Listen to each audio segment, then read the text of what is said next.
બાકી તો છે જ એવું.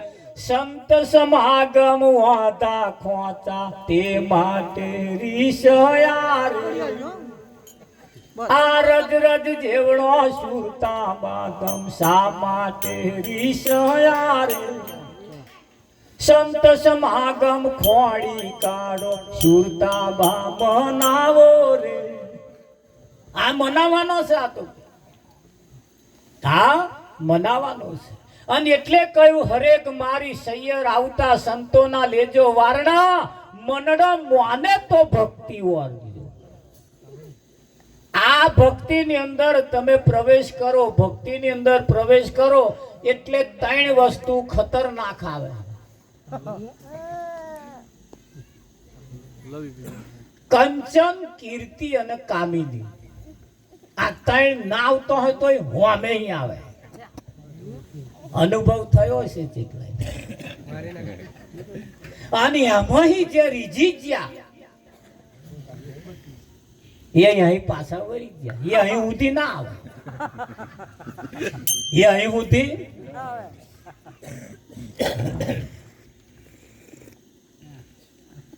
જે ભજનના શોખીન છે એ આઈને બેઠા છે. કોઈને ખાવાનો શોખ હોય, કોઈને જોવાનો શોખ હોય, જોઈને જતા રહે, કોઈ ખાઈને જતા રહે. જેને શોખ છે બેઠા છે ને, એમ કે દરેકને પોતાનો આગવો શોખ હોય. કોઈ હોય કે ના હોય? હોય. એની એટલે કહ્યું ભાઈ કંચન, કીર્તિ અને કામિની આ 3 વસ્તુ જે છે ને એ આ હોનીમાં તમે પગ બોલો એટલે પેલી વસ્તુ તરત હોમી આવે.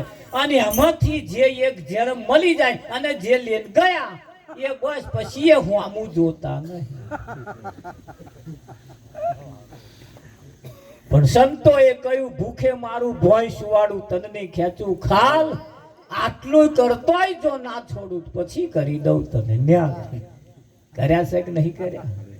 હે કર્યા છે. એક ઈશારો કયો ભાઈ સુદામાની વાત કરી ને બાપુએ કરી, સરસ ઈશારો મૂક્યો. તમે જુઓ જેનું છે એનું આવા માર્મિક ઈશારા મૂક્યા છે ને એ ઈશારો જ આપણે પકડવાનો છે. સંતમાં પુરુષોનું જીવન ચારિત્ર કેવું હતું એ એમના જીવન આખું પુસ્તક વાંચતા પહેલા એમનું જીવન ચારિત્ર પકડી લો.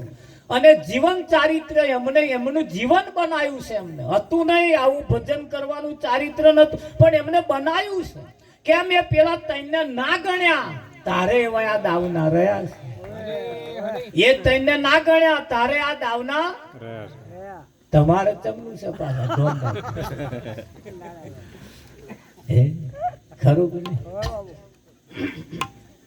રાજાએ બહુ તપસ્યા કરી, પરમાત્મા પ્રસન્ન થઈ ગયા.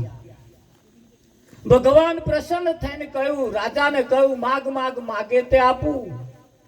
રાજાએ કહ્યું મારે ધન દોલત માલ મિલકત તો બધું બહુ છે, પણ મારી પ્રજાને તમારા દર્શન આપો. બસ મારી ઈચ્છા એવી છે, મારી પ્રજા જે છે એને તમારા દર્શન આપો. ભગવાને કહ્યું કે કશો વાંધો નહીં, જાઓ સમય આવ્યો, આ સમય આવી જજે તારી પ્રજાને લઈને. ધોન રાખજો, અમો નંબર આવશે આપણા.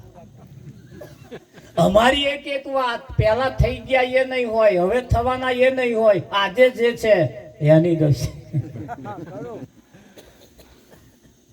એટલે કહ્યું કે કશો વાંધો નહીં તારી પ્રજાને લઈને આવજે. તો એને તો નગરમાં ઢંઢેરો પીટી દીધો, ઢોલ નગારો વગાડી દીધો. આવતીકાલે પરમાત્માના દર્શન કરવા હોય સવારમાં 9 વાગે ગોમની ભાગોરાઈ જાય, ત્યાંથી સંઘ કાઢીને આપણે દર્શન કરવા જવાનું. સાક્ષાત ભગવાનના દર્શન થશે.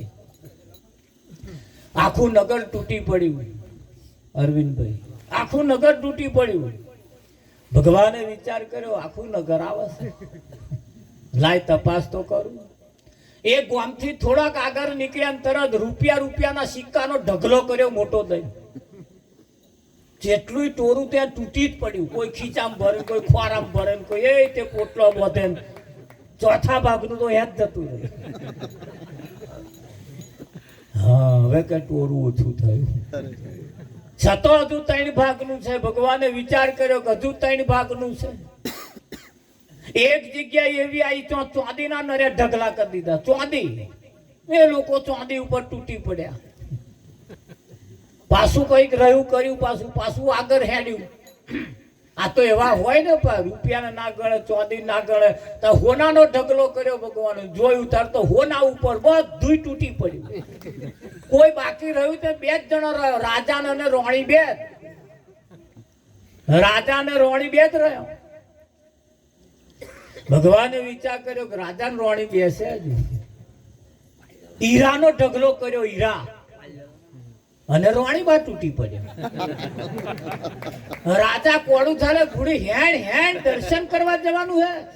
અરે બરે રાજો કા હીરા છે, આ તો હીરા તો બહુ કિંમતી છે કે મારો તો આ હીરો મળી જાય તો કે છે મારું તો કોમ નીકળી જાય કે તું હું શું છું તારો.